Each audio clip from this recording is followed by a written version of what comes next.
નમસ્કાર મિત્રો, chapter number 7 માં આપણે લેક્ચર નંબર 1 ની વાત કરી હતી. લેક્ચર નંબર આપણે 2 ની વાત કરીએ આજે. તો અહીંયા પહેલો જે ક્વેશ્ચન મને આપેલો છે અને આપણે સમજવાનો પ્રયત્ન કરીએ. કેપિટલ M દળ અને કેપિટલ R ત્રિજ્યા ધરાવતી એક પાતળી ગોળાકાર રિંગ તમને આપેલી છે, બરાબર છે. એટલે વાત એમાં એવી છે કે આ રીતે વર્તુળાકાર અહીંયા એક રિંગ આપેલી છે, આ રીતે, બરાબર છે. હવે એની કોણીય ઝડપ તમને આપેલી છે મિત્રો ઓમેગા, રાઈટ. એટલે અહીંયા હું નિર્દેશ કરી દઉં બધો કે કેપિટલ R ત્રિજ્યાની એક રિંગ છે, આ તમને આપેલી છે રિંગ. એનું દળ છે કેપિટલ M ને એની કોણીય ઝડપ જે છે ઓમેગા છે. હવે બીજો મુદ્દો એમાં શું કહે છે કે આપણે થોડો ફેરફાર કરવાનો છે. ફેરફાર કેવી રીતે છે? તો સ્મોલ m દળના આપણે બે પદાર્થ હળવેથી રિંગની પરિઘ પર મૂકવાના છે. એટલે બીજી જે ઘટના બને છે એમાં વાત એવી કરી, જુઓ, એમાં થોડો મુદ્દો આપણે એડ કરીએ છીએ કે બે પદાર્થ, બરાબર છે, એનું દળ બંનેનું સ્મોલ m છે, એના પરિઘ ઉપર મૂકવાના છે, વ્યાસાંત બિંદુ પર મૂકવાના છે. એનું દળ આપણે m આપેલું છે, બરાબર છે. ત્રિજ્યા તો જે છે જ કેપિટલ R. ઓકે, ચલો, આખાનું દળ કેટલું છે? Capital M. અને તો એની જે કોણીય ઝડપ પ્રાપ્ત થાય એ આપણે ગણતરી કરવાની છે. તો પ્રથમ ઘટના અને બીજી ઘટના બંનેમાં આપણે એક કામ કરીએ, અહીંયા કોણીય વેગમાનનું સંરક્ષણ લઈ લઈએ, બરાબર છે. તો શું થશે અહીંયા જુઓ, તો અહીંયા જેમ પેલામાં રેખીય વેગમાન સંરક્ષણ લેતા હતા એમ કોણીય વેગમાન સંરક્ષણની આપણે વાત કરીએ. કોણીય વેગમાન સંરક્ષણ લેતો એનો કહેવાનો મતલબ કે પ્રારંભિક જે અહીંયા જે કોણીય વેગમાન છે, એટલે કે પ્રારંભિક કોણીય વેગમાન ઇઝ ઇક્વલ ટુ અંતિમ કોણીય વેગમાન, બરાબર છે. ચલો, પ્રારંભિક કોણીય વેગમાન એટલે આની વાત છે. તો એનું આવશે, આપણે લખીએ કે I1 ઓમેગા 1, અને પછી આપણે વાત કરીએ બીજી કન્ડિશન, તો I2 ઓમેગા 2. I1 એટલે કોની વાત છે? અહીંયા I1 એટલે અહીંયા રિંગ જ છે.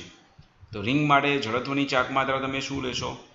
તો અહીંયા પાતળી ગોળાકાર રિંગ એટલે mr², બરાબર છે. તો એનું આવશે mr², અને ઓમેગા 1ની જગ્યાએ આપણે ઓમેગા લખવાના છે, બરાબર છે. અહીંયા ઓમેગા આપેલા છે. હવે I2 કેટલા? તો I2 એટલે રિંગ તો છે જ, પણ પાછા બે પદાર્થ આવ્યા, એટલે એનું કેટલું બનશે જુઓ, રિંગનું આવે mr², બરાબર છે. અને પ્લસ આપણે લખતા હતા I બરાબર IC પ્લસ md² નો ઉપયોગ કરવો પડે. તો IC એટલે સેન્ટર પર, તો mr² પ્લસ md², તો md² એટલે mr². તો અહીંયા કેટલી વખત થશે? mr² બે વખત, એટલે એમાં આવશે 2mr². એમાં અંતર r છે, કેપિટલ R છે. આ IC થયું વત્તા md², લંબ અક્ષ પ્રમેય. તો md² એટલે mr², આ પણ mr², અહીંથી પણ અંતર એ જ છે, તો 2mr². અને એની કોણીય ઝડપ આપણે ઓમેગા શોધવાનું છે, અને ઓમેગા ડેશ બોલી દઉં, ચલો, બરાબર છે. તો ઓમેગા ડેશ બરાબર શું થશે? તો ઓમેગા ડેશને હું કરતા બનાવું તો બધામાં જો r² કોમન છે, r² નીકળી જશે, એટલે અહીંયા આવશે ઓમેગા ડેશને હું કરતા બનાવું છું, એટલે સામે આવશે m, કેપિટલ M, નીચે આવશે કેપિટલ M પ્લસ 2m, બરાબર છે. અને અહીંયા m ઓમેગા હતું, એટલે ઓમેગા અહીંયા આવશે, તો m omega upon m plus 2m. તો આવો ઓપ્શન તમને જુઓ પહેલો દેખાય છે, જુઓ પહેલો ઓપ્શન દેખાઈ રહ્યો છે, બરાબર છે. ચલો, કોણીય વેગમાન સંરક્ષણથી આપણે સાબિત કર્યું. આ બહુ ઇઝી ક્વેશ્ચન છે. વર્તુળાકાર તકતી છે, એનું દળ કેપિટલ M અને ત્રિજ્યા R છે. તો તકતીની કિનારીને સ્પર્શતા બિંદુમાંથી પસાર થતી જે સમતલ છે એના માટે લંબ અક્ષ અનુલક્ષીને જડત્વની ચાક માત્રા કેટલી થશે? તો બહુ ઇઝી મુદ્દો છે મિત્રો. અહીંયા વાત કરી છે કે આ તકતી છે એમ વિચારી લો, બરાબર છે. એ તકતીમાં ક્યાં વાત કરવાની છે આપણે જુઓ, એનું દળ કેટલું છે? કેપિટલ M, અને ત્રિજ્યા કેટલી છે? Capital R. તો આ જે છે ને મિત્રો, આ સેન્ટર પોઈન્ટ કહેવાય. સેન્ટર પોઈન્ટ એટલે IC કહેવાય.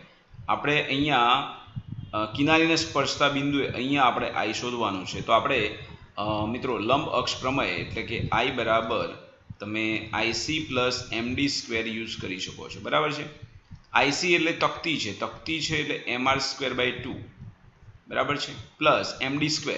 તો m ના કેપિટલ M અને d એટલે r અંતરે વાત કરી, એટલે mr². mr² પ્લસ mr²/2 એટલે દોઢ થયું, એટલે 3/2 mr² કહી શકાય. બરાબર છે. તો બહુ સિમ્પલ ક્વેશ્ચન હતો મિત્રો. ચલો મિત્રો, નેક્સ્ટ ક્વેશ્ચનની આપણે વાત કરીએ. તો અહીંયા શું આપેલું છે? તો સમબાજુ ત્રિકોણ એબીસીના ત્રણેય ખૂણાઓ પર અહીંયા આપણે m ગ્રામ દળ ધરાવતા 3 સમાન ગોળાઓ નહીં પણ 3 સમાન કણ આવેલા છે. ગોળાઓ નથી, અહીંયા કંઈ જવાબ એ સ્વરૂપમાં નથી. ત્રિકોણની બાજુની લંબાઈ l છે. તો ત્રિકોણ એબીસીના સમતલમાં એબી ને લંબ એવી ax આને અનુલક્ષીને આપણે જડત્વની ચાક માત્રા ગણવાની છે. ઓકે, તો અંતર આપણે અહીંયા ax થી લઈશું. તો અહીંયા થશે શું મિત્રો? જુઓ, આ જે સમતલ છે અહીંયાથી આપણે ગણતરી કરવાની છે. એટલે આ તો તમારે અહીંયા અક્ષ પર આવી ગયો અને એક બિંદુવત કણ આપણે લેવાનું છે, ગોળો નથી. તો અહીંયા તમારે જુઓ તો આ અંતર કેટલું? તો બીજા ગોળા માટે વાત કરું તો અંતર તમારે આવશે l. આ ગોળા માટે અંતર વિચારીએ, આ કેટલું આવશે? તો જુઓ, અહીંયા આ l છે, રાઈટ? તો એના અનુસંધાનમાં આ કેટલું થશે એ આપણે ગણતરી કરવી પડશે. તો એ તમને જે પ્રાપ્ત થશે એ લગભગ તમને હાફ વેલ્યુ પ્રાપ્ત થશે. બરાબર છે. એ તમારે આવશે મિત્રો, અહીંયાથી સીધું વિચારીએ ને તો આ અંતર તમારે l/2 જ થાય, રાઈટ? સમબાજુ ત્રિકોણ છે એટલે. તો અહીંયા તમે જુઓ, આનું તો નહીં આવે એટલે જડત્વની ચાક માત્રા જે આવશે I = IC + md² વાપરીએ, પણ આ તો સેન્ટર પર છે, એમાં કોઈ બિંદુવત કણ છે એટલે એની જડત્વની ચાક માત્રા નહીં ગણવાની. આની કેટલી આવશે? બીજાની. તો બીજાની આવશે mr² એટલે ml² પ્લસ આની વાત કરું તો કેટલી આવશે? તો m × l/2². બરાબર છે. એટલે કેટલું થશે? તો ml² કોમન લઈ લો તો અહીંયા આવશે 1 પ્લસ અહીંયા 1/4, 4 વત્તા 1 એટલે 5/4 થશે. એટલે તમારો આવશે જવાબ 5/4 ml². જો ગોળા આપેલા હોત તો આપણે આનું IC ગણતરી કરવી પડતી. પોલો ગોળો છે તો 2/3 mr², નક્કર છે તો 2/5 mr². તો એ IC તરીકે લેવું પડે. પણ અહીંયા તમારે 3 સમાન કણ લેવાના છે, બિંદુવત કણ. બરાબર છે. કોઈ પદાર્થ નથી મોટો, રાઈટ? ચલો, એના પછી આપણે એ સમજીએ શું આપેલું છે. કેપિટલ M દળ તથા કેપિટલ R ત્રિજ્યાનો એક ઘન નળાકાર ઢાળની સપાટી પર સરક્યા વિના ગબડે છે. તો ઢાળની સપાટીની લંબાઈ l તથા ઊંચાઈ h છે. તો જ્યારે અહીંયા નળાકાર ઢાળના તળિયે પહોંચે ત્યારે તેનો આપણે ઝડપ કેટલી હશે? બરાબર છે. તો એના માટે આપણે શું કરીશું? જુઓ, સરક્યા વિના ગબડતો પદાર્થ. સરક્યા વિના ગબડતો પદાર્થ એટલે પરિસ્થિતિ શું થાય? અહીંયાથી આપણે વાત કરીએ કે આ એક ઢાળ છે, એમાંથી અહીંયા આપણે એક નળાકાર આપણે આ રીતે સમજીએ, નક્કર નળાકાર છે, એને આપણે સરક્યા વિના ગબડે છે, રાઈટ? એટલે એની જોડે અહીંયા સમજી લો કે એ h ઊંચાઈએ છે. તો h ઊંચાઈએ છે એટલે એની જોડે કઈ ઉર્જા હોય? તો એની જોડે સ્થિતિ ઉર્જા હોય. આનું દળ કેટલું? તો કેપિટલ M એનું દળ છે અને એની ત્રિજ્યા r છે. તો એની જોડે સ્થિતિ ઉર્જા કઈ હોય? mgh. પછી સરક્યા વિના ગબડે છે એટલે રેખીય ગતિ પણ કરે છે અને એ ફરતો પણ આવે છે. એટલે તમે જાણો છો અહીંયા શું આપણે ઇક્વેશન યુઝ કરીશું.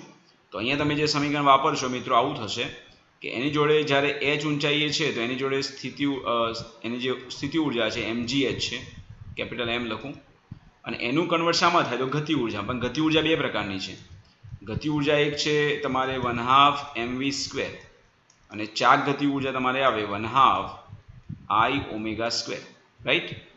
તો એક કામ કરીએ, આપણે mgh બરાબર લખીએ 1/2 mv² એમને એમ રાખો, બરાબર છે, ને પ્લસ 1/2 I એટલે તમારે અહીંયા નક્કર નળાકાર એટલે 1/2 mr² થાય.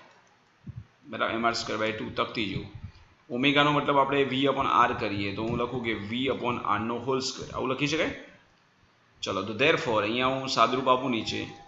તો mgh બરાબર થશે, બધામાંથી એક કામ કરીએ, m કાઢી નાખીએ આપણે, એટલે gh બરાબર લખું તો અહીંયા આવે v²/2 પ્લસ અહીંયા આવશે તમારે m જતા રહ્યા, બરાબર છે. એટલે અહીંયા મિત્રો શું આવશે? r² જતા રહ્યા અહીંયા તમારે, એટલે અહીંયા આવશે v²/ 4 આવશે, કારણ કે અહીંયા તમારે 1/2 અને 1/2, બરાબર. અને અહીંયા r² જતા રહેશે, રાઈટ? તો gh બરાબર તમને શું મળશે? તો v² પણ કોમન કરી શકો છો તમે, અથવા અહીંથી તમે એક કામ કરો, બે આ બાજુ લાવી દો. બે એ બાજુ લાવો એટલે શું થશે? તો તમે લખશો 2gh બરાબર, અહીંયા v² કોમન લઈ લો, તો 2 જતા રહે એટલે અહીંયા 1 રહેશે પ્લસ અહીંયા આવશે 1/2 રાઈટ। તો 2gh બરાબર લખાશે 2gh બરાબર અહીંયા આવશે 3/2 v²। ઓકે, તો ધેરફોર હું v² ને કરતા બનાવું તો v² કરતા બનાવું તો કેટલું થશે? તો v² બરાબર તમારે આવશે અહીંયા 4gh જેવું આવશે બરાબર છે, અને ભાગ્યા તમારે કેટલા આવશે? તો ભાગ્યા આવશે 3, એટલે 2 સામે ગયા એટલે 4gh અને 3 ગુણાકારમાં આમ જશે એટલે v બરાબર તમને એનું વર્ગમૂળ કરવું પડશે એટલે આન્સર મળશે 4gh/3। તો 4gh/3 દેખાય છે, આ રહ્યો મિત્રો, આન્સર આવશે ડી। ઓકે, ચલો એના પછી બહુ ઇઝી ક્વેશ્ચન છે, તમને ચક્રાવર્તનની ત્રિજ્યાનો આપેલો છે, જે આપણે લાસ્ટ જે લેક્ચર છે પહેલું એમાં જોયું હતું, પણ એમાં કંઈક અલગ વાત હતી, આમાં કંઈક અલગ વાત હશે। ચલો, 2 સમાન ગોળાઓ ઢાળ પર ગબડે છે, એમાંનો એક નક્કર છે અને બીજો પોલો છે।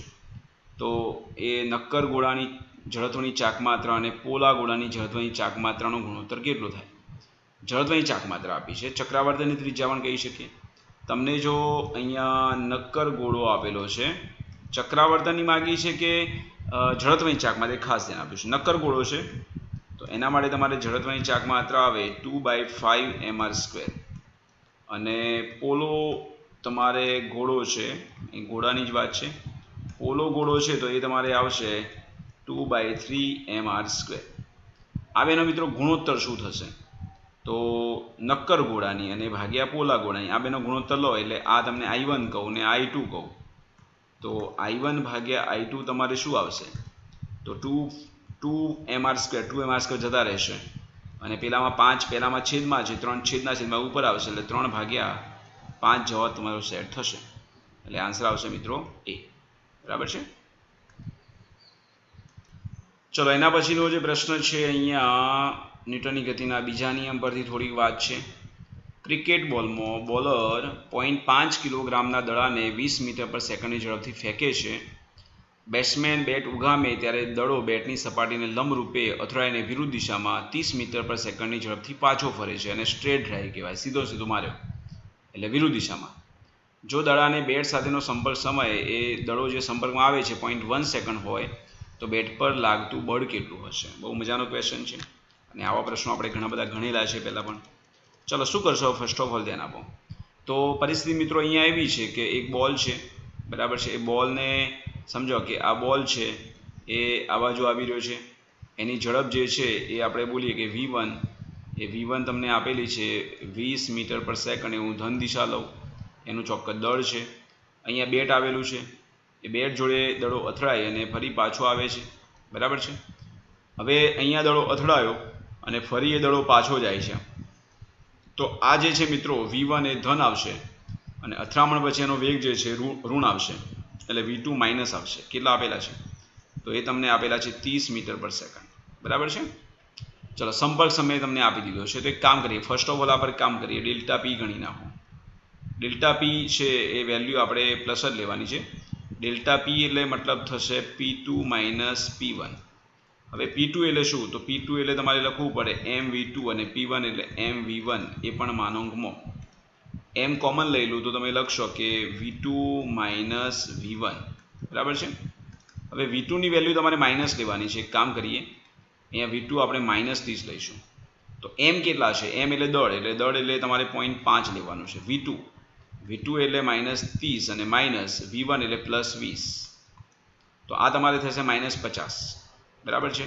-50 એટલે આપણે વેલ્યુ પ્લસ જ દેવાની આપણે, એટલે 50 ગુણ્યા હું 0.5 કરું બરાબર છે, એટલે તમારો જવાબ થયો 25 ન્યૂટન ઇન્ટુ સેકન્ડ। ચલો હવે આપણે f ની ગણતરી કરીએ। f એટલે શું? તો delta P by delta T. તો ડેલ્ટા પી એટલે તમારે વેલ્યુ મળી 25, અને ડેલ્ટા ટી એટલે સંપર્ક સમય 0.1, તો 25 ભાગ્યા 0.1 કરો એટલે 10 ઉપર વધ્યા એટલે 250 થશે, 250 ન્યૂટન। ઓકે, ચલો એના પછી આપણે નેક્સ્ટ ક્વેશ્ચનની વાત કરીએ। ચલો અહીંયા આપ્યું છે કે 3 કિલોગ્રામનું એક પક્ષી 2i - 4j મીટર પર સેકન્ડના અચળ વેગથી તથા 2 કિલોગ્રામનું બીજું પક્ષી 2i + 6j મીટર પર સેકન્ડથી ઉડતા હોય તો બંને પક્ષી વડે બનતા તંત્રના દ્રવ્યમાન કેન્દ્રનો વેગ કેટલો થશે? એટલે આપણે અહીંયા VCM ની ગણતરી કરવાની છે, બરાબર છે। તો આવો પ્રશ્ન આપણે જોઈ ગયા છીએ, પણ અહીંયા આપણે સદિશ સ્વરૂપે થોડી વાત કરેલી છે। એટલે VCM જેમ RCM હોય એમ VCM, તો VCM શું આવશે? તો VCM આવશે M1V1 plus M2V2 upon M1 plus M2, right. ચલો M1 એટલે તમને આપેલું છે મિત્રો 3 કિલોગ્રામ, એટલે 3। V1 કેટલા છે? તો પહેલો જે સ્થાન સદિશ VCM આપેલો છે 2i - 4j પ્લસ M2 એટલે 2, અને એનો જે વેગ સદિશ છે એ 2i પ્લસ 6j, અને નીચે 2 નો સરવાળો એટલે કે 3 + 2। ચલો ગુણાકાર કરીએ આપણે, i વાળા અલગ ને j વાળા અલગ, 3 દુ 6, અને અહીંયા 2 2 4, એટલે 6 અને 4 એટલે 10 i હેડ થયું।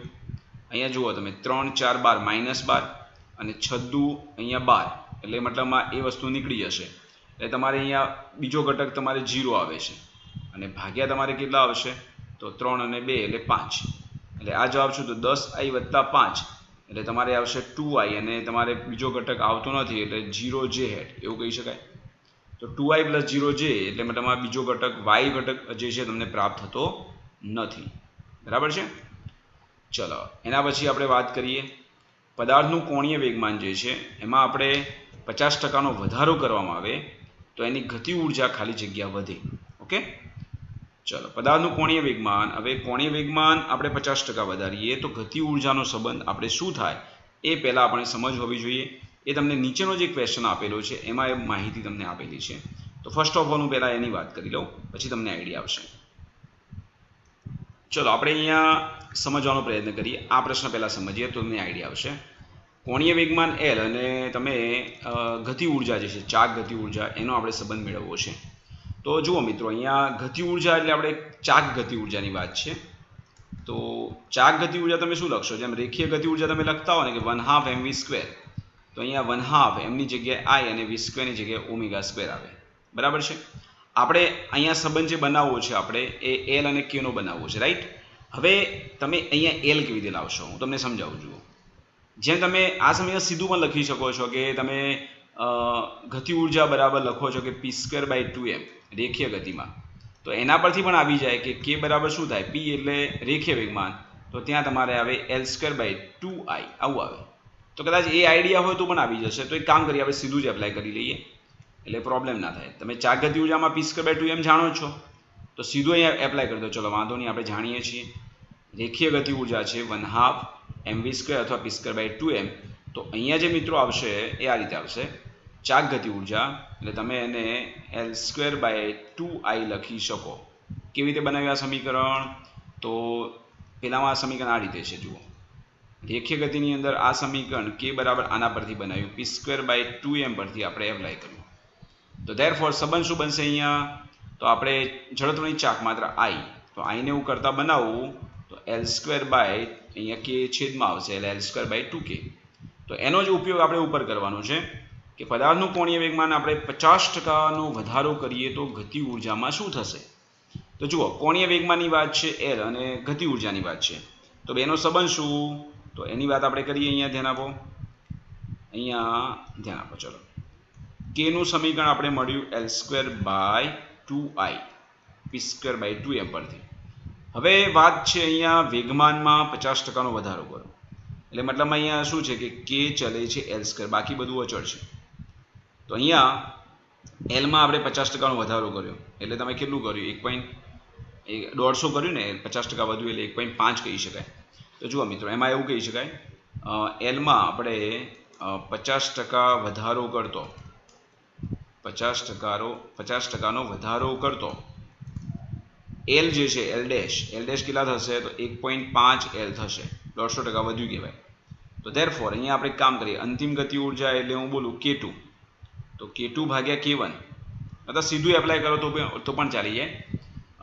k2/k1 બોલીએ, આ k1 છે, તો k2/k1 તમારે જે આવશે કેટલું આવશે? તો પહેલામાં કેટલું છે? તો પહેલામાં તમારે છે, અથવા સીધું ગતિ ઊર્જા કેટલી વધે એમ જ વાત કરી છે ને આપણે, તો સીધો જવાબ બી આપણે મેળવી શકીએ છીએ। જુઓ k2/k1 એટલે શું આવશે? તો 1.5 L અને પેલામાં છે L, એનો આપણે વર્ગ કરવાનો છે। તો K2 બરાબર આવશે K1 એટલે તમારે K જ લેવાના છે અને અહીંયા 1.5નો વર્ગ તમારે આવશે 15નો વર્ગ એટલે 225 એટલે 2.25 એટલે તમારે આ જે વેલ્યુ છે ને મિત્રો એ કેટલા ટકા થાય તો તમે એમ કહી શકો ટકાવારીમાં બોલું તો 225% તમારે K થાય K2 અંતિમ ગતિ ઉર્જા તો અહીંયા વાત શું કરી હતી કેટલી વધે એમ વાત કરી હતી તો 225% થઈ તો વધારો કેટલો કહેવાય તો વધારો કેટલો તો ગતિ ઉર્જામાં થતો વધારો કેટલો તો 225 માંથી જે મૂળ વસ્તુ હતી એ બાદ કરી દો તો વધારો તમારે થયો 125%નો અને કેટલું થયું એમ કે તો 225% અને વધારો કે તો તમારે 100 બાદ કરી દેવાના બરાબર છે ને મિત્રો પ્રશ્ન બરાબર સમજીશું આપણે ચલો અહીંયા જે ક્વેશ્ચન આપેલો છે કે નક્કર ગોળો થીટા કોણવાળા ઢાળ પરથી સરક્યા સિવાય ગબડે છે તો ઢાળની સપાટીને સમાંતર તેનો રેખીય પ્રવેગ જે છે એ કેટલો થશે મતલબ અહીંયા ગોળો છે મિત્રો નક્કર ગોળો છે અહીંયા રેખીય પ્રવેગનું સમીકરણ આપણે યાદ કરી લઈએ રેખીય પ્રવેગની વાત કરું તો પ્રવેગનું સમીકરણ કંઈક આવું તમે ભણી ગયેલા છો આપણે લખાવ્યું હતું કે g sin θ upon 1 plus k²/r². બુકમાં એટલું બધું ડિટેલમાં નહોતું પણ આપણે આ સમીકરણ લખાવેલું છે હવે મિત્રો વાત જે છે નક્કર ગોળાની છે એટલે તમારે ચક્રાવર્તનની ત્રિજ્યા ખબર હોવી જોઈએ તો ઘોડાની વાત કરું અહીંયા ઘોડા માટે નક્કર ગોળો છે તો ઘોડા માટે તમારે I ની વાત કરું તો I તમારે છે નક્કર ગોળો એટલે 2/5 mr². એના પરથી ચક્રાવર્તનની ત્રિજ્યા શું આવે તો તમારે 2 જે r² છે બરાબર છે સોરી m એના સિવાયની વસ્તુ કાઢી નાખો I બરાબર mk² સાથે સરખાવવાનું એટલે k તમારે છે ને મિત્રો k² જે છે એ 2/5 r² થાય m સિવાયની વસ્તુ એને k² કહેવાય ચક્રાવર્તનની ત્રિજ્યા તો એનો આપણે ઉપયોગ કરીએ અહીંયા જુઓ કે એ બરાબર શું આવશે તો હું લખું કે g sin θ upon 1 plus k² ની જગ્યાએ તમારે આવશે 2/5 r² તો આનો આન્સર થશે g sin θ upon r² જતા રહ્યા 5 અહીંયા આવશે 5 + 2 એટલે તમારે આવશે જવાબ 7/5 બરાબર છે એનું આપણે અહીંયા સાદુરૂપ આપવાનો પ્રયત્ન કરીએ તો પ્રવેગની વેલ્યુ તમને જે પ્રાપ્ત થશે 5 ઉપર આવ્યા એટલે 5 × g sin θ છે ભાગ્યા આવશે 7 તો આવો આન્સર દેખાય છે 5g sin θ/7 પહેલો આન્સર જુઓ મિત્રો બરાબર છે તો અહીંયા આપણે આ રીતે એની કેલ્ક્યુલેશન કરી શકીએ બીજો કોઈ પદાર્થ આપ્યો હોય નક્કરની જગ્યાએ પોલો ગોળો કે તો 2/3 લઈ લેવાનું એમ કોઈ પણ પદાર્થ માટે ચક્રાવર્તનની ત્રિજ્યા અથવા જડત્વની ચાકમાત્રા સમજ હોવી જોઈએ બરાબર છે તો આજે આટલું રાખીએ બીજું આપણે આગલા લેક્ચરમાં જોઈશું લેક્ચર નંબર 3 માં